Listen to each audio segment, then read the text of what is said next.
इसका जिक्र करेंगे कि खुदावंद यीशु औरत से किस कदर मोहब्बत रखते हैं और यही मोहब्बत खुदा बाप ने भी रखी।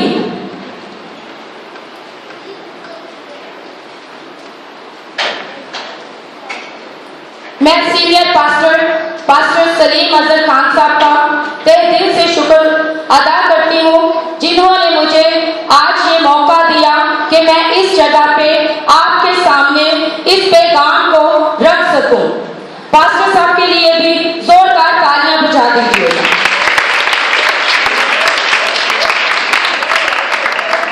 और सबसे ज्यादा मैं अपने खुदावंद यीशु का शुक्र अदा करती हूँ, जिसने मुझे आपकी खिदमत के लिए चुना। मैं आपके सामने इस पैगाम को रखूंगी। 5:30 हो गए हैं, बल्कि 5:35 हो गए हैं।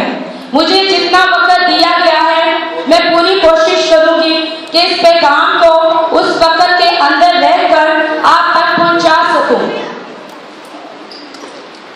मुझे जो अनवान मिला है वो आपने मरकजी आय पौलुस रसूल का घर गलतियों की कलीसिया के नाम उसका 3 बाब और उसकी 28 आय जो सामने लिखी हुई है, यही हमारी मरकजी आय है। और अनवान खुशखबरी में औरत का किरदार। आप सबने ये देखा कि ये 8वां सालाना विमेन सेमिनार है जो आज मुनक्कद किया गया है। खुदावंद के नजदीक ना मजहब अहमियत रखते हैं, ना ये कि ये यहूदी है तो खुदावंद आया ही यहूदियों के लिए, या ये कि खुदावंद मसीहों के लिए सिर्फ इस दुनिया में आया, वो किसी एक के लिए नहीं आया, बल्कि उसने अपनी कीमती जान हर एक के लिए दी है और हर एक को नजात की राह दिखाई है।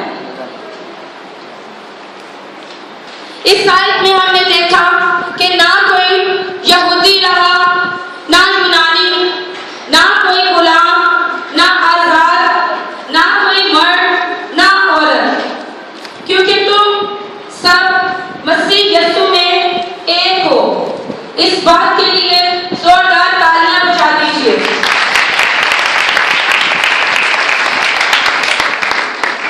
और हम जानते हैं ये कलाम खुदा बाप की तरफ से है, जो कुदुस की हदायत से हमारी सलाह के लिए लिखा गया है, हमारी रहनुमाई के लिए लिखा गया है, ताकि हम जान सकें कि खुदावंद की सोच क्या है, वो क्या चाहता है और किस तरह से हम उसके फजल को हासिल कर सकते हैं।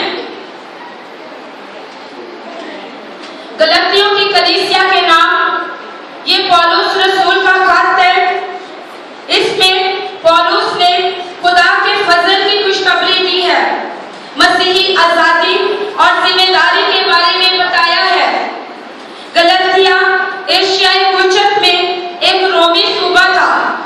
वहां की कलीसियाओं में बाज ऐसे लोग आ गए जो पौलुस की मुखालफत करते और दावा करते थे कि खुदा के साथ रिश्ता बहाल करने के लिए मूसा की शरीयत की पाबंद करना लाजिम है। और हम जानते हैं हमारे खुदावंद यीशु मसीह के लिए अल्फाज हैं कि मैं शरीयत को मंसूख करने नहीं बल्कि पूरा करने आया हूँ। खुशखबरी यूनानी लफ्ज से है और अंग्रेजी लफ्ज में गुड न्यूज कहते हैं। उर्दू में खुशखबरी मैसेज ऑफ गॉड। और खुशखबरी की मुनादी करने वालों को एवेंजलिस्ट कहते हैं।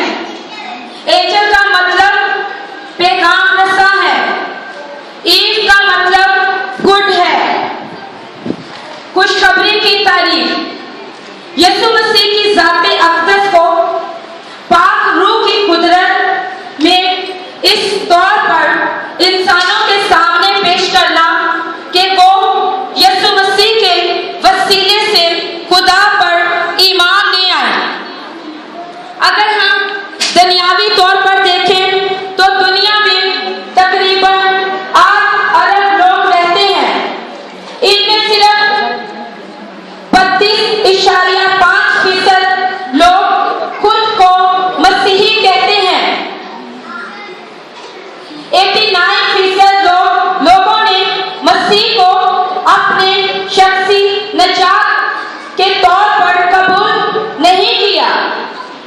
89% लोगों ने अभी खुदावंद यीशु को कबूल नहीं किया और 15% ने अभी तक अंजील का पैगाम भी नहीं सुना।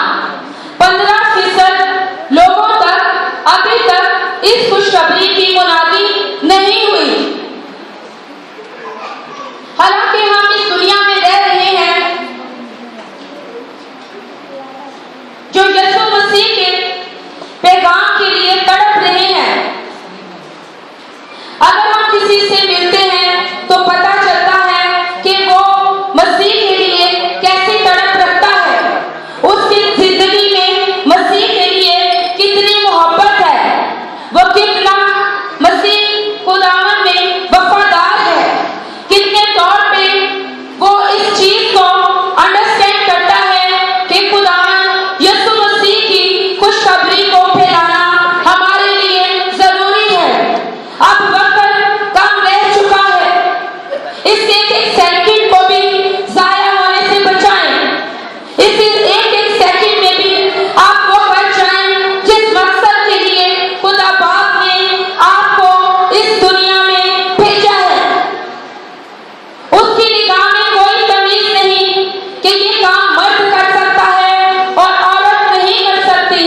इस खुशखबरी को औरत उसी तरह से फैला सकती है जिस तरह से एक मर्द फैलाता है। आप अपने फ्रेंड से मिलते हैं, इधर उधर की बातें करते हैं, अपने हालात बताते हैं, उनके हालात दरियाफ्त करते हैं।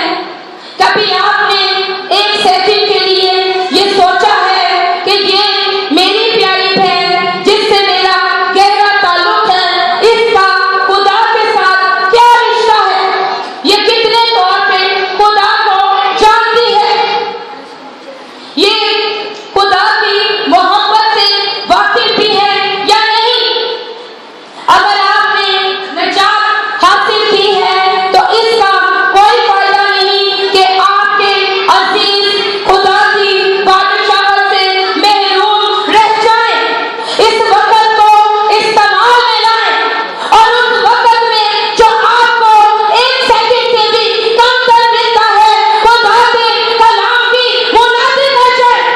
हो सकता है आपके बोलने के सबब से वो निजात पा जाए, क्योंकि खुदा का वादा है कि तू निजात पा तो तेरा घराना निजात पा जाएगा।